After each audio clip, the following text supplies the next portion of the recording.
በያዝነው 2026 የሰው ልጅ እየተካ ያለው ሮቦት አስቡት። አንድ ቀን ከእንቅልፋችሁ ተነስታችሁ ወደ ስራ ስትሄዱ አሰሪ ድርጅታችሁ ይቅርታ ከዛሬ ጀምሮ በኤአይ ተተክታችኋል፣ ለነበራችሁ ቆይታ እናመሰግናለን ቢላችሁ ምን ሊሰማችሁ ይችላል?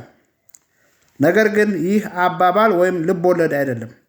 በ2026 እየተከሰተ ያለ እውነታ ነው። ሰላም የቻናሌ ተከታዮች፣ ዛሬ ስለ አስፈሪውና አስደናቂው የኤአይ እና የሮቦቲክስ ዓለም እናወራለን። ኤአይ በሰዎች ስራ ላይ ምን እያደረገ ነው ያለው? የትኞቹ ስራዎች አደጋ ላይ ናቸው? እና ሰው ከሮቦት ጋር መወዳደር ይችላል በሚሉት ነጥቦች እንወያያለን ማለት ነው። ቪዲዮውን እስከ መጨረሻው ተከታተሉት። እሺ፣ ኤአይ ምን እያደረገ ነው ያለው? ከጥቂት ዓመታት በፊት ኤአይ ቀላል ጥያቄ እንኳን ማድረግ አይችልም ነበር። አሁን ግን ኤአይ ምን እያደረገ ነው? ቪዲዮ ይሰራል። ኤአይ ቪዲዮ ይሰራል። የፈለግነውን ቪዲዮ፣ የዩቲዩብ ቪዲዮ፣ የቲክቶክ፣ ሌላም ቪዲዮ መስራት ይችላል ማለት። ሌላም ክሊፕ እየሰራ ነው ማለት። ሙዚቃ ይፈጥራል። ኤአይ ሙዚቀኞችን ተክቶ ሙዚቃ የፈለግነውን ሙዚቃ ይሰራል ማለት ነው። ስለዚህ ከዚህ በኋላ ሙዚቀኞች ሊቀሩ ነው ማለት ነው። ኮድ ይጽፋል። ኮደር ለመሆን 3 ዓመት 4 ዓመት መማር ላይጠበቅብን ነው። በደቂቃዎች በኤአይ ኮድ መጻፍ እንችላለን ማለት ነው።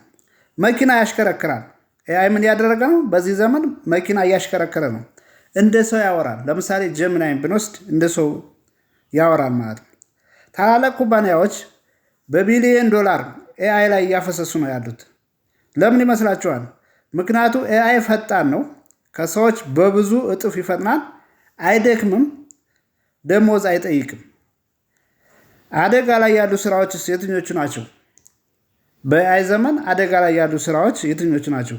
ብዙ ስራዎች ወይም አብዛኞቹ ዘርፎች አደጋ ላይ ናቸው። አደጋ ላይ ናቸው ስንል ስራዎቹ በጥሩ ሁኔታ እየተሰሩ ነው፣ ነገር ግን ሰራተኛው አደጋ ላይ የሆነበት የትኛው ዘርፍ ነው ለማለት ነው። ለምሳሌ ከስተመር ሰርቪስ፣ ዳታ ኢንትሪ፣ ግራፊክ ዲዛይን፣ ቪዲዮ ኤዲቲንግ፣ ድራይቪንግ፣ ትራንስሌሽን፣ ኢቨን ቤት ውስጥ ኩኪንግ እና ልጆችን መንከባከብ በኤአይ እየተሰራ ነው። ኤአይ እነዚህን ስራዎች በደቂቃዎች ውስጥ መስራት ጀምሯል ማለት ነው። ዊዝን ሚኒት እነዚህን ስራዎች ጥንቅቅ አድርጎ እየሰራ ነው ማለት ነው ኤአይ። አንዳንድ ሰዎች ድርጊቱን የስራ መጨረሻ ሲሉት፣ ሌሎች ደግሞ አዲስ እድል እያሉት ነው። ከስራ የሚባረሩ ወይም ከስራ የሚፈናቀሉ ሰዎች፣ በኤአይ ምክንያት ስራቸውን የሚያጡ ሰዎች የስራ መጨረሻ እያሉት ነው። ኤአይን እየተጠቀሙ ያሉ ሰዎች ደግሞ አዲስ እድል ብለውታል። ምክንያቱም ኤአይ ለሚጠቀም ይህ ጊዜ በጣም የተመቸ ጊዜ ነው። አዲስ እድል እንደውም ከአዲስ እድል በላይ ይገባዋል ማለት ነው። ኤአይ ሰውን ሊተካ የማይችለው ምን ላይ ነው? ኤአይ ሙሉ ለሙሉ ሰውን ይተካን ወይስ አይተካም? አብረን እንየው። ኤአይ ብዙ ነገር ማድረግ ቢችልም ማድረግ የማይችለው ግን አለው። እሱም ምንድነው? ፈጠራ። አዲስ ነገር መፍጠር አይችልም። ስሜት፣ ሰብአዊ ስሜት የለውም ማለት ነው። እውነተኛ ሰብአዊነት የለውም።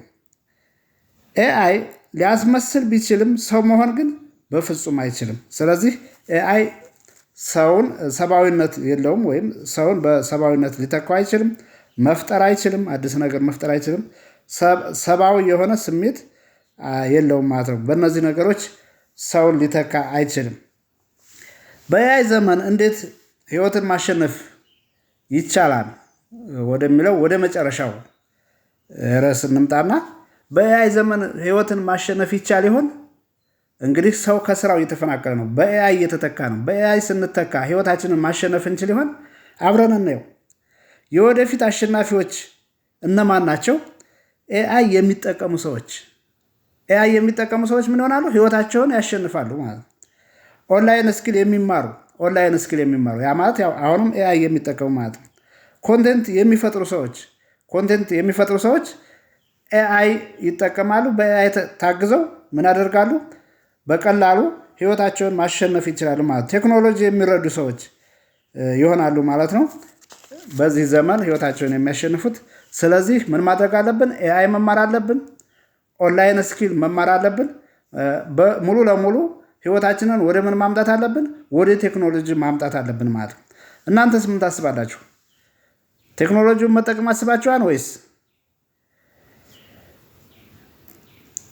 ኮሜንት ላይ አስተያየታችሁን ጻፉልኝ። ቪዲዮውን ላይክ፣ ሰብስክራይብ እንዳትረሱ።